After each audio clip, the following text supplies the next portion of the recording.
I have some really interesting news, ladies and gentlemen. I'm going to be selling my two Seiko tunas. I don't know when, but it's going to be at least between now and the fall, because I'm going to use them to fund a watch that I actually am blown away. I'm blown away by it. It's going to probably cost $1,000. A viewer told me that Basil World, pronounce your R's correctly, son. Basil World 2018 has this Citizen chronograph bullhead, and it's brand new. There's different versions of it. I can't even remember the name of it. It starts with a T, something racing, Speedway Racing, and limited. Each one's going to be limited to like a couple hundred pieces or something like that. I can't remember what the pieces are. And I saw the black one, all black on metal bracelet black, 45 millimeters. I was blown away. And I said, I will sell my two Hardlex crystal tunas. I will sell them to get into that. I'm presuming it's a sapphire crystal on that Citizen. If it's not sapphire, forget it. I'm not doing it. It's over. That ruins it for me. I want sapphire. And so I wanted to get that news out of the way.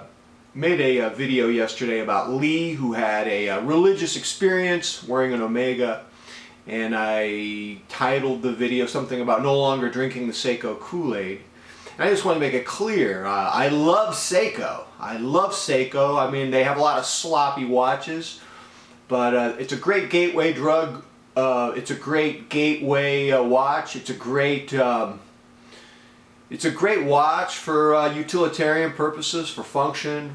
Great look, great price point, great lume. Love Seiko.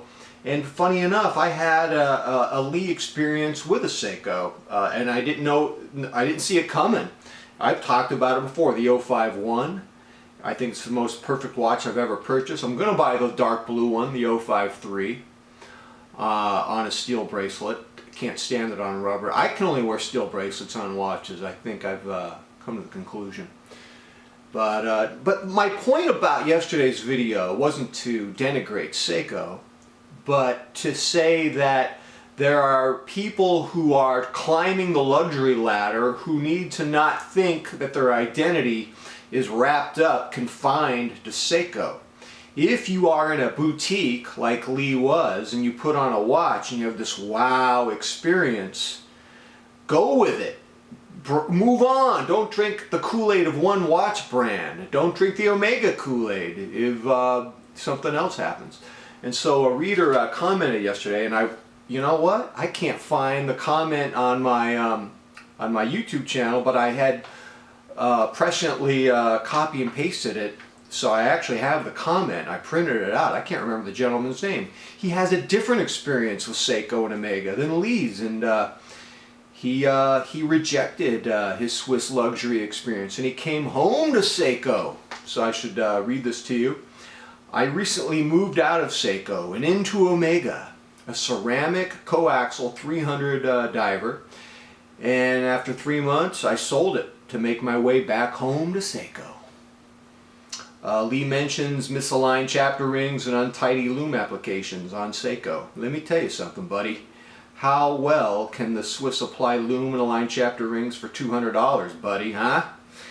Are there better executed watches in Seiko for $200? Good point, good point. There's no doubt in my mind there are none. Are there any better value watches in Seiko? In my mind there are not. Nope. Seiko makes the best value watches out there. And here I am wearing an 051. But if you want to wear an Omega, go ahead. All right. If you move out of Seiko and into an Omega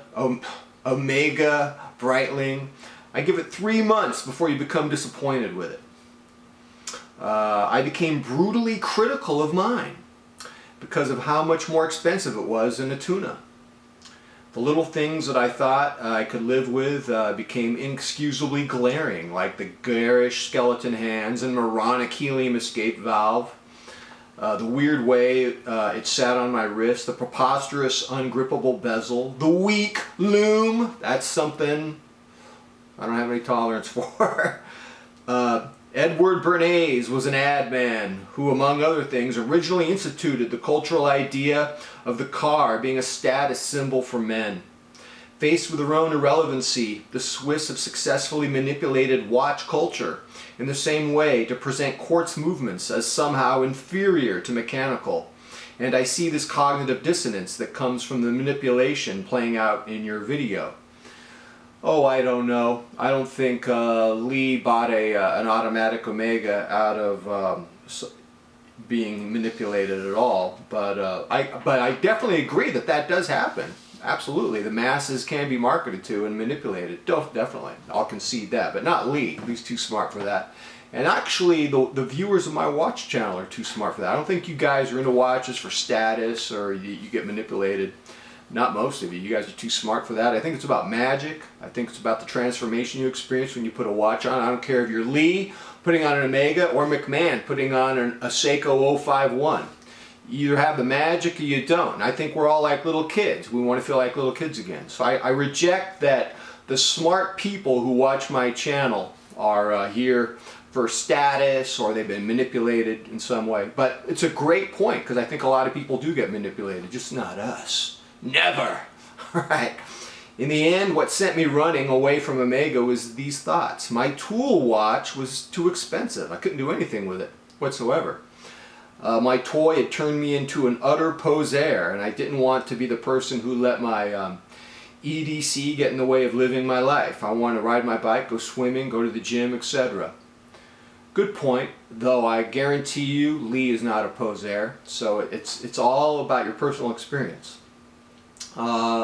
The Omega's high-grade chronometer movement was inaccurate and responded to shocks by speeding up. Mechanical movements are just pathetic. Think of why vintage Rolex is so coveted. It's because the design ethos is one of producing a finely honed tool. Accuracy and robustness were paramount. Form followed function, and the embellishments were tasteful refinements of an otherwise practical item. In modern mechanical watches, this cannot be the case, because if form followed function, they would be using quartz movements which are manifestly superior in every other way, recommending them as tools. The Tuna quartz F7C46 is strength, not weakness. Great points, but like I said, we watch obsessives. We are in it for the magic, for that magical feeling, wanting to feel like a little kid again. And yes, there is something fun about wearing an automatic watch. But it's nice to have a couple quartz in your collection. I'm not opposed to quartz. I love my Tunas though. That black bullhead Citizen that I saw, it was singing to me, buddy. I was having a Lee moment in the Omega boutique. More on that later. We'll have to do some follow-ups on that. Omega will not quell your predator activities. If you sell your watches to get an expensive one, you will be engrossed in first, but disappointment will surely follow. Seikos at least have a lower price to justify their problems. Okay. Number 4, I didn't like the feeling of designating myself with a shiny trinket, deliberately and unabashedly impractical, whose purpose is to signify how much money I can afford to waste. Even most people didn't notice it. I didn't like the way I was communicating that in any way. I think there are guys who do that, but like I don't do it. Lee doesn't do it. Most of my viewers, I don't think, do it. But no, I'm so glad you're bringing this out, man. This is a great story. I love this is a smart letter. I now have only 3 watches: Seiko SARB 035, Seiko Tuna 033, and the Citizen ProMaster BN 0150. This collection is minimalistic, versatile, and plays all the beats while still giving me everyday variety. More to the point, these are honest watches. Mechanical watches, especially expensive tool watches, are an affectation. For some they are, but not everyone. As an aside, chapter rings can easily be realigned in the watchmaker. Sapphire crystals can be procured and installed, and you'll end up paying far less than a Swiss poseur talisman.